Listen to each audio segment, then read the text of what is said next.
Welcome, ladies and gentlemen, one and all. This is a one-on-one interview with the co-host of the Alex Cuesta Show, David Cuesta. This is going to be a very special one, mainly because this is someone I actually know, Jeffery Yu. Now, is it Jeffery the Fly Yu, Jeff Yu the Fly Jeffery Yu? How do you prefer it to go with your nickname? That is a great question. It's Jeffery the Fly Yu. People just call me the Fly. People call me the Fly Jeffery. It works either way. But usually I go Jeffery the Fly Yu. Okay. Yeah. I mean, as long as they're saying your name, you're cool with it. As long as they know who you are. Mm-hmm. Call me anything you want to call me. As long as you call me, we're good. Exactly. So you have a fight coming up. In fact, this is not on video, but right now you are actually already basically prepared. The weight cut's already there. I could see how slim you are. Heavy. It's ridiculous. Heavy, yep. But we're going to talk a little bit about your background and a couple other things. We're going to throw in some silly questions in there just to get your mind racing. I have not given them any questions before this, so this should be a fun time. We'll see if we can kind of stump him on any answer he wants to give there.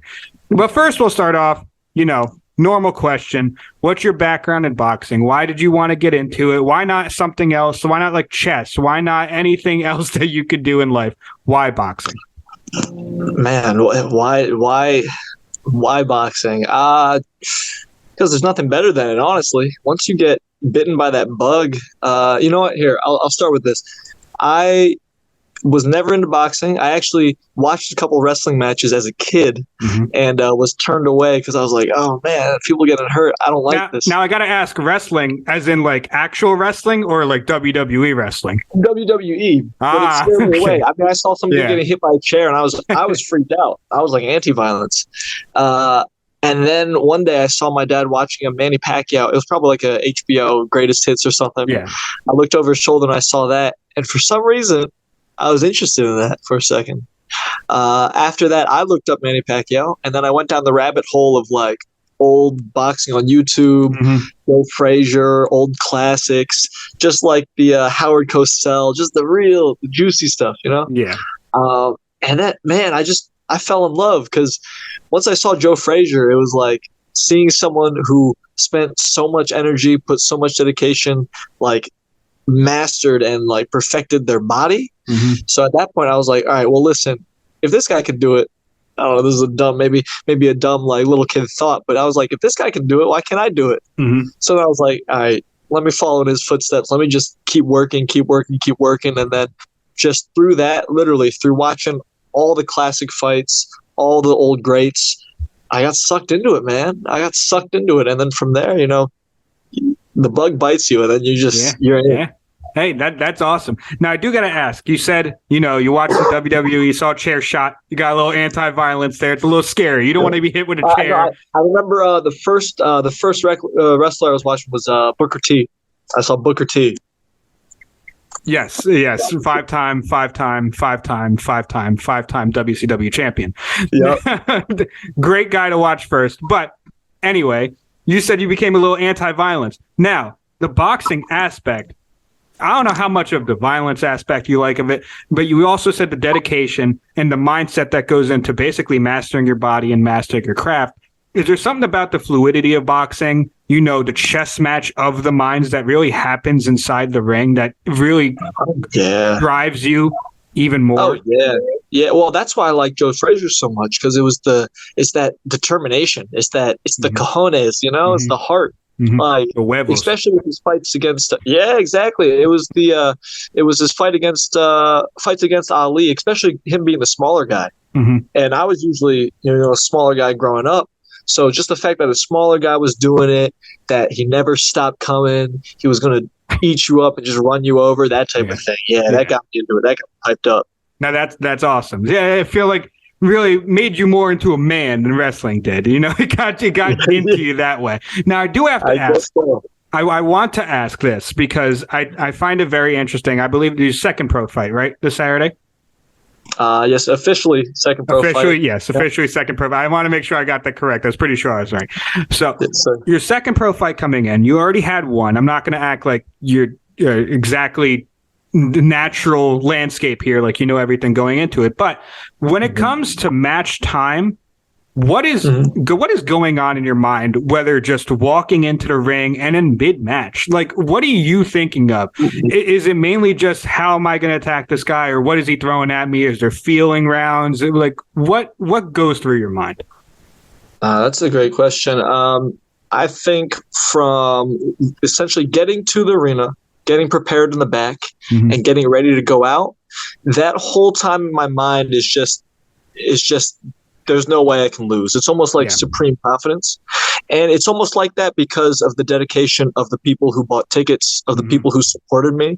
In my mind, it's like, listen, they're supporting me. What I do in that ring not only is my reputation, but it's for the group. It's for all my teammates. It's for my gym. It's bigger than me.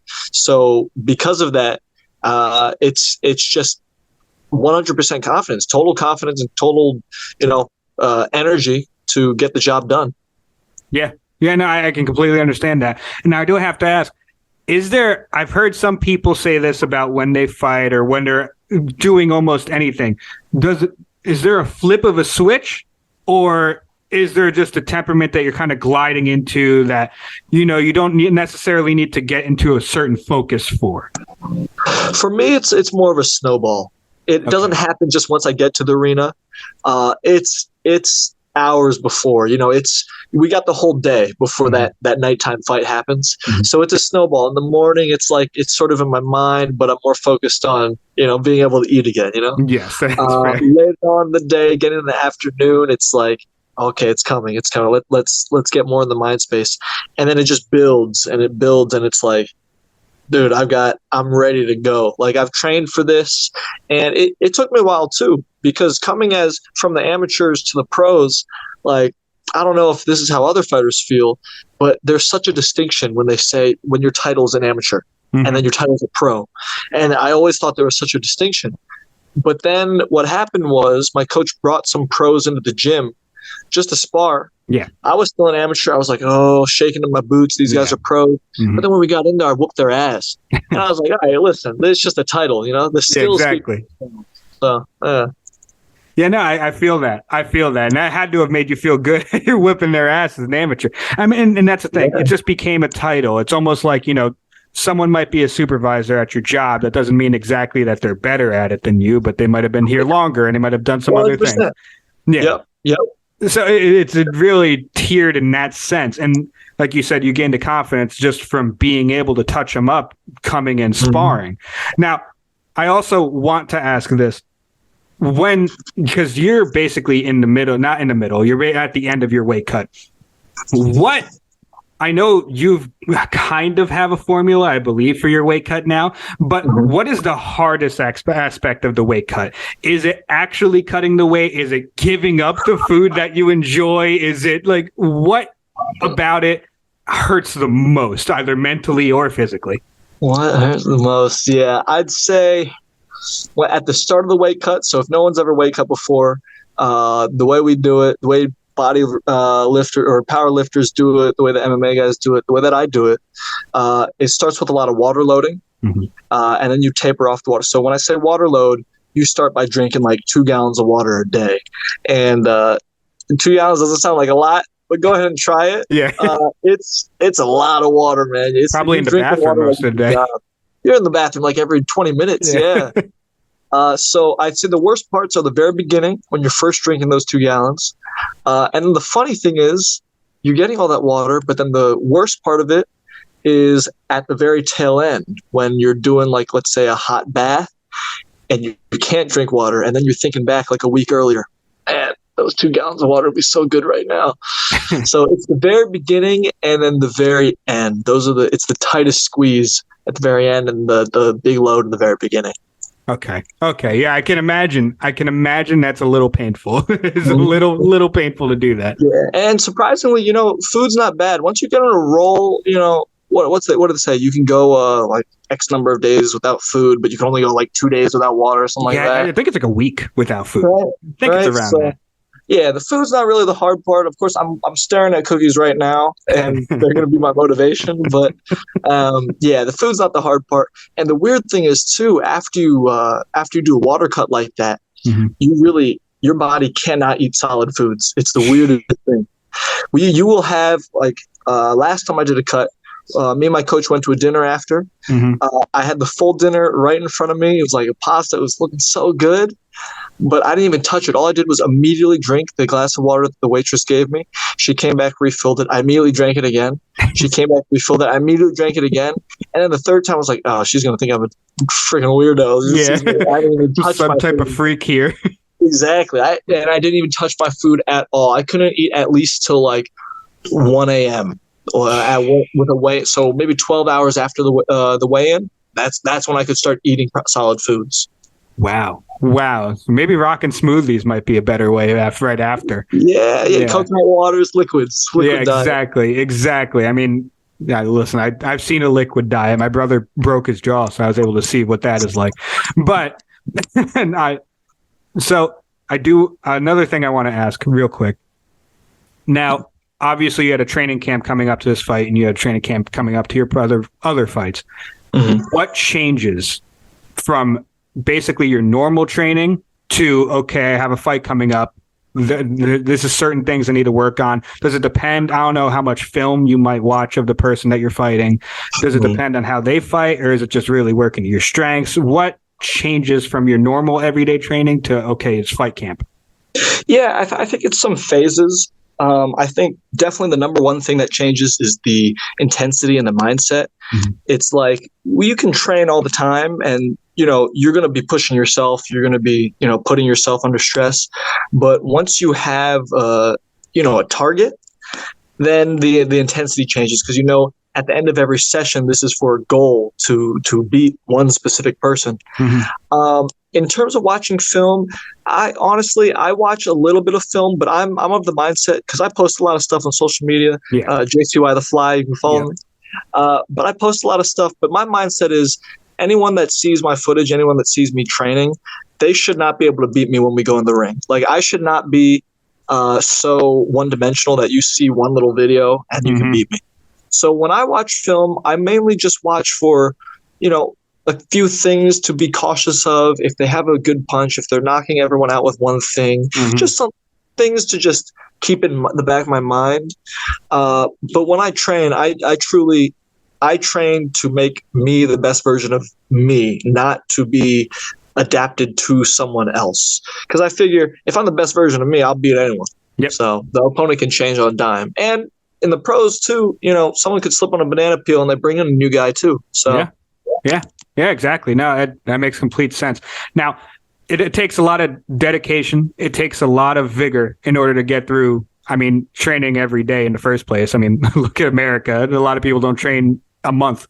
But also when it comes to fight camp, it takes a lot of dedication, a lot of vigor. Now, if you were to qualify, what is probably the least liked aspect of either training or fight camp? What is something that you really feel like you have to push through other than something else where you might actually enjoy doing a little more? Like, I don't know if you look forward to sparring sometimes, but you might look forward to sparring, but you're not looking forward to, I don't know, abs that day or something. So it's sort of like your earlier question, because for training camp, that I can usually flip on the switch. Like it's just been my routine that as soon as I walk in that gym, my mind is focused on the gym and very focused on improvement. So I can leave any like bullshit from my life at the door and I can switch on. I'd say the most annoying part, the hardest part of training camp is the dieting. It's not fight week when you're eating nothing. That's one thing. Fasting, not a problem. Dieting and like being able to eat, but having to eat certain things, not able to eat whatever you want. That's a pain in the ass, man. That's like I can't get pizza tonight. I can't do that. Yep, sticking to that. That's the worst part. Wow. Yeah, no, I can only imagine. I mean, I'm just trying to diet, and it gets a little difficult. Now I'm even trying to do any fight camp. So when you I know you said you're really going in there and you're fighting not just for yourself, but for everyone behind you, everyone who supported you, everyone that got you a ticket, your coach, everyone that helps you in any way. Do you look at your opponent any differently when you're getting in there? Like, are you looking at them like as a person, or are you looking at them as like, this is just something I have to get through? There's an obstacle I have to get through and I have to push through them. I mean, for everyone that's helped me, but I have to go and hurt this person. Like, dude, I'm so glad you said that. If I look at this person, a long time ago, and this was in an amateur fight, but I found the best way for me, I dehumanize them as much as possible. I'm going in there to murder just a faceless being in front of me. We can be friends after, we can talk before, after, and maybe it would change if I got someone who, talked a lot of shit or was a little more animated. Mm-hmm. But when I get in the ring, it's almost like I don't even focus on them. They could be Slenderman, like faceless, but I'm just going in there to beat someone. Yeah. I mean, Slenderman might be a deep cut now. That's from a while ago. People might not know what Slenderman is. So one thing you said, you really fell in love with boxing. You started off with Pacquiao, then you went down a rabbit hole, just watching fights. You said Joe Frazier. Now, steering off from specific boxing fights, did any entertainment combat-wise, like Rocky, I mean, we have Creed 3 coming out. Did any of that impact you at all? That maybe you saw that and it's like it added to the lore of boxing. It added to some of the drama that could be surrounding it. Yeah, it could be, but I think I got more inspiration from the people in real life doing it. I mean, like McGregor, like bringing the show, like Ali. I think I got more entertainment from that because while I did like Rocky, and I'm a big fan of Rocky and those shows and those movies and whatnot. Honestly, once I delved fully in and once I became a pro, I almost fell out. Like I can't watch like boxing movies anymore. Like I can't suspend my disbelief anymore. So, I'd say I got more inspiration from real life people doing it, and sometimes not even combat sports, especially looking across the entertainment industry, just seeing what people do, seeing how people get eyes, get attention and whatnot. That started being noticed a lot more by me. That's fair. Now, I know you have a big social media presence. You're always trying to work on it. You have shirts, even more shirts coming out. I believe you can pick them up at the fight, right? So, and I know you're really trying to grow in that aspect. Do you typically find yourself to be of maybe more of a flair? You want more of a flair in your nature of like big social media presence? You want to maybe not show off, but you want to show what you could do? Or are you more nose to the grindstone? You're not exactly a natural for the flair, but you do want to put it on a little bit when you need to, but you're more of just nose to the grindstone, really get it done and get this person out of there, even if it doesn't exactly look the greatest. Yeah, I mean, I'm nose to the grindstone, but I want to give people what they want, and I'm not opposed to having fun. Yeah. So if I can put on a show, I think about what fighters or what things that I enjoyed when I've been watching them, and there's a time and place for just serious nose to the grindstone, hard work only, just super dedicated people. And there's another market just for some energy. And especially in a field like boxing, it's like there's a lot of tough guys. Yep. But nowadays there's not a lot of guys that are just having a good time or smiling or giving off that energy. So that's what I'm trying to fill. And that's what I feel like I can, especially now when I'm training, now that I know my skills and that I'm improving. It's like, why not enjoy it a little bit, Yeah. Now, you are boxing at, I believe, a different venue from the last time, right? Same venue. Same venue. Okay. It'll be the Maryland Live Casino. Yes, there you go. Say it once more, just in case. It's the Maryland Live Casino in Hanover, Maryland. There you go, Maryland Live Casino. If you are available to go see that on Saturday, go watch some fights. Great time. Yes, sir. Yep. Some tickets are available. You can reach out to me, JCY the Fly. Yes, sir. Exactly. But does anything change when you change venues at all? Because I know you didn't always fight in this venue. I've seen you fight in other venues. Does it change anything at all? Like, do you feel the crowd a little differently? Does the ring feel different? Does just the people that are helping you get ready in the back to your walk up? Does any of that change how things go a little bit? Do you have to kind of get used to it? Oh, definitely. Yeah. It does change, but that's part of the mentality is being able to absorb it. But also when it comes to fight time, ultimately, you've got a job to do, and it's just you two in the ring. So in that aspect, it doesn't change too much, and you can still lock into what's going on right there.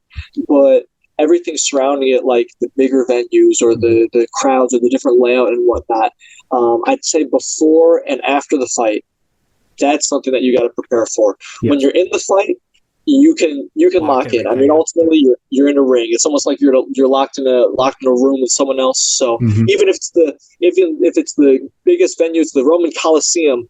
Ultimately, you're just going to the back room. Still a back room. So. Funny enough, you said still a back room. You can kind of block things out. How much are you able? I've always been interested in this. How much are you able to hear your coach during the fight?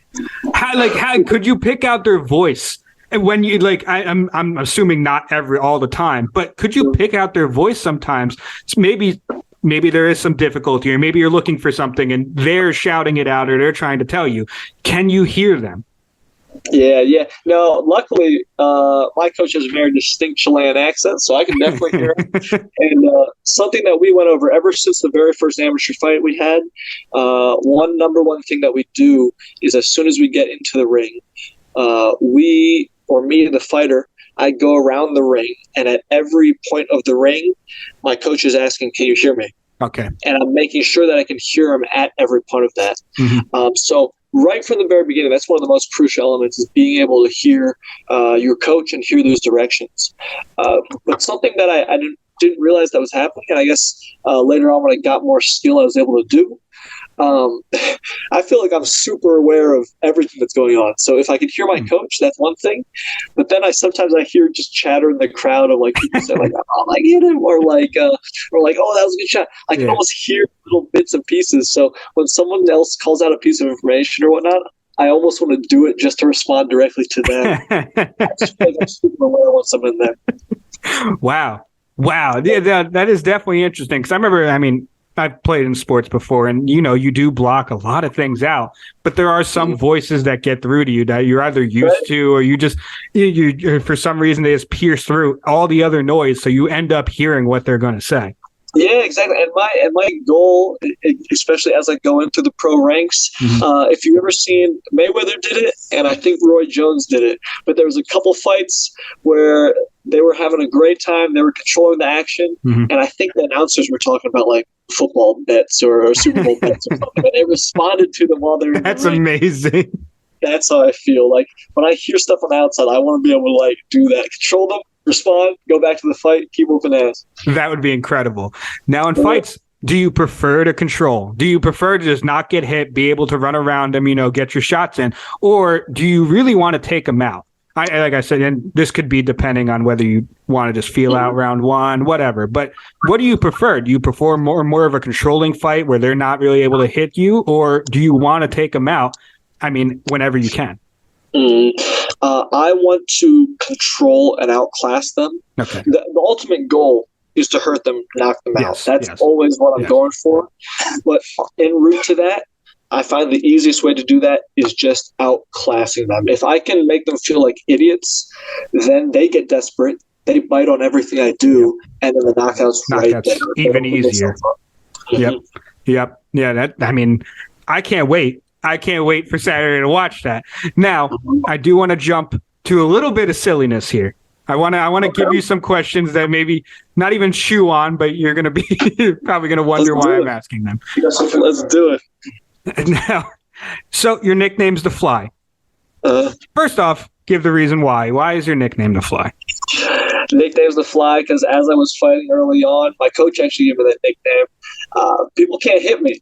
people can hit me. I got very slick, and it's almost like you go to like a barbecue or something, Mm-hmm. and you got flies flying around. Maybe you're eating a watermelon, you got a fly that wants a bite. Mm-hmm. You try to get them out for you. You're like, God damn, this is annoying. That's exactly how I was to fight. People couldn't hit me. They were annoyed, and I was like, all right, good. There you go. Yeah, reinforces it. Great nickname. Makes complete sense. Now, and many people don't have the nickname The Fly. I haven't really heard it very much. Now, question is, let's say you're going up against a natural predator. Like you're going up against a frog, you're going up against a spider. How does a fly win that type of fight? Ooh, that's a good question. Well, I want to get ahead of that actually, and I want to get a signature punch or a signature move, and then call it the fly swatter, so no one can use that against me. Okay. So it's part of that. It's part of. I just need to find something real slick, and then take that as mine, take the power away from it. So the fly swatter is going to happen. Okay, and the fly is holding the fly. I don't know how big that fly swatter would be if the fly is holding it, but either way, as long as it works, it works. Now, I do want to ask you another ridiculous question, but I'm assuming you're a fan of this. What is your Hogwarts house and why? Oh, man. Hogwarts house. I'll go... Oh, I'm between two right now. I was going to say Ravenclaw, but then I also want to say Hufflepuff. I think I'm more... I think I'm more Gryffindor. I think I'm more, really? tried and true. Yeah, I think I'm more tried and true Gryffindor. That bravery, that honor. Wow, you named two and then jump to a third. Yeah, that's true. That's true. It's either that or Hufflepuff. Okay. I feel like Hufflepuff's goofy. So very, very interesting. Now, you have dipped into anime a little bit with your boxing, with some of your shorts and some of the things that you put on your Instagram. Mm-hmm. How much anime do you consume at all? Is there a favorite one that you have? And has that inspired you in any sort of way?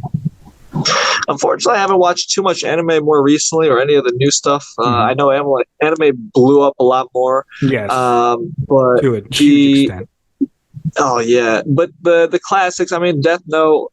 What's it? I watched a lot of Zatch Bell too. I was a big Zatch Bell fan for a while. Okay. And I was much more into reading the manga actually. So while everyone was watching the anime, I was just reading the books and flipping through because I used to like comics and read the manga and be in those sections. So I was always in there. Mm-hmm. The weirder the better. If I can find something really goofy, really out there, I love it. That's great. That's awesome. That's awesome. Final question: cats or dogs? Cats. Why? Cats because they're always so chill, and I feel like they're very independent. I feel like they are. I feel like I'm an independent person, and cats are independent. But when we need each other, we'll chill. We'll chill together. Dogs, I don't know. They require too much. It's cool. It's cool to see how smart they are and how much they'll react and bond with you. Mm-hmm. But damn, they require a lot of work. Like cats, they'll just, sometimes they're just like, whatever. You're my roommate. But yeah, that's why I like cats. They're by themselves, and then when they need you, they need you. Yeah, that's very fair. All right, well, it's been great having you on, Jeff. I always enjoy talking to you, especially, right before a fight. I hope I didn't take up too much of your time. Anything that you want to drop, socials, the fight again, you could say whatever you want. Go ahead. Just say whatever you need to. Right on, my man. Well, hey, first off, I want to thank you for having me on. This was super fun. This was great. Damn, I'll come back on after the fight, too, after I get this win. Of course. I'd love to have you on. Right on, man. But to everyone out there listening, again, thank you for watching the show. Thank you for tuning in. And thank you for any interest in the JCY, The Fly. Again, I'm about to be 2-0 right now. The next fight is February 18th at the Maryland Live Casino. It's bombs away. It's knockout night. We're going to have a great night. But you can follow me at JCY The Fly on all platforms. I'm mainly on Instagram. And just keep it locked in. This is the start of a long career. There's the start of a movement, a brand. Yes, sir. And you definitely want to jump on now. Blue chip prospect, get ready. It's knockout night. Let's do it. Let's go. Thank you all for listening. This is a first of maybe other things. I don't know. Maybe I'll have other interviews. I don't know whenever I'll do things by myself. But yet again, thank you for listening. I hope you enjoyed it. And if you do end up going to the fight, I hope you enjoyed it as much as I will.